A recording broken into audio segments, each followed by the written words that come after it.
Hello, আসসালামু আলাইকুম। Welcome to my YouTube channel. তো কেমন আছো তোমরা সবাই? আশা করি তোমরা সবাই অনেক ভালো আছো। আমি আজকে রান্না করব পটলের দো পেঁয়াজা। প্রথমে আমরা পটলটাকে ভালো মতন ধুয়ে নিব। তারপরে হচ্ছে যে একটু হলুদ, মরিচ, লবণ দিয়ে সুন্দর মতন মেখে নিব।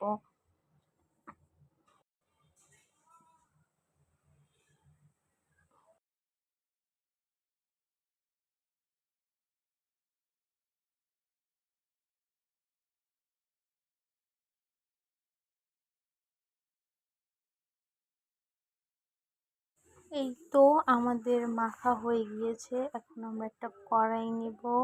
কড়াইতে একটু না ভালোই তেল দেওয়া লাগবে। তেল দিয়ে তেলটা একটু গরম করে নিব। যতক্ষণ পর্যন্ত না তেল গরম হয় একটু অপেক্ষা করব। তেল গরম হওয়ার পর একটা একটা করে পটলগুলো ছেড়ে দেব।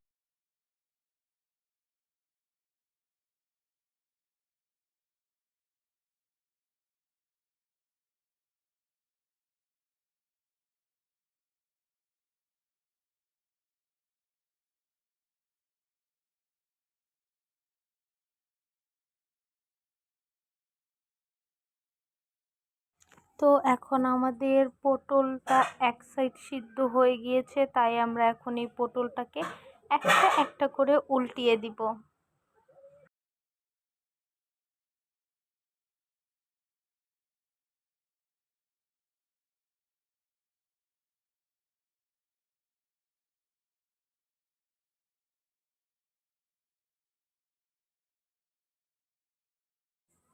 এখন আমাদের পটল ভাজা হয়ে গিয়েছে, তাই পটলগুলো উঠিয়ে নিচ্ছি একটা প্লেটে।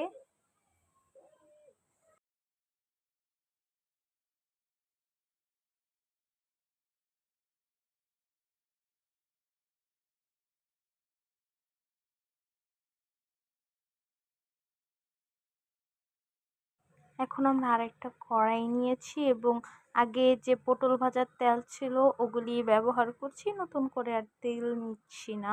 প্রথমে পরিমাণ অনুযায়ী একটু একটু না বেশি পেঁয়াজ দিছি, কারণ পটলের দো পেঁয়াজা করতে একটু বেশি পেঁয়াজ লাগে। পরে আমরা ঝাল খাই না দেখে একটু কম কাঁচামরিচ নিচ্ছি। কাঁচামরিচও পরিমাণ অনুযায়ী নেওয়া যেতে পারে, ওটাই কোনো সমস্যা নেই। এখন চুলার আঁচটা একটু কমায়া দিব।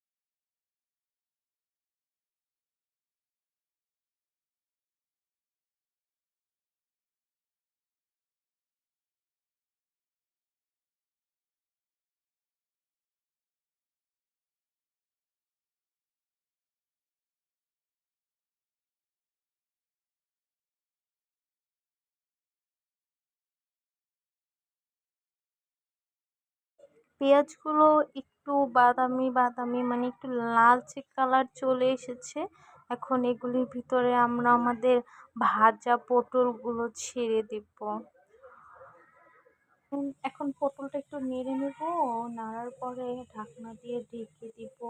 কিছুক্ষণ পর উঠাবো। ওঠানোর পর দেখা যাবে যে তেলগুলো ভাসছে। এর ভিতরে আমরা ধনেপাতা দিয়ে দিব। লবণ আর ব্যবহার করি নাই, লবণ আর প্রয়োজন পড়ে নাই। আপনাদের যদি লবণ কম মনে হয় তাহলে দিয়ে দিতে পারেন রান্নার সময়, তাতে কোনো সমস্যা নাই।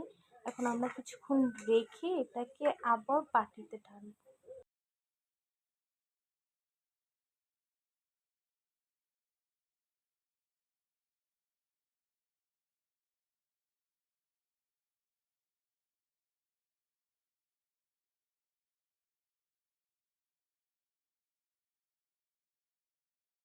তো এই তো হয়ে গিয়েছে আমাদের পটলের দো পেঁয়াজা।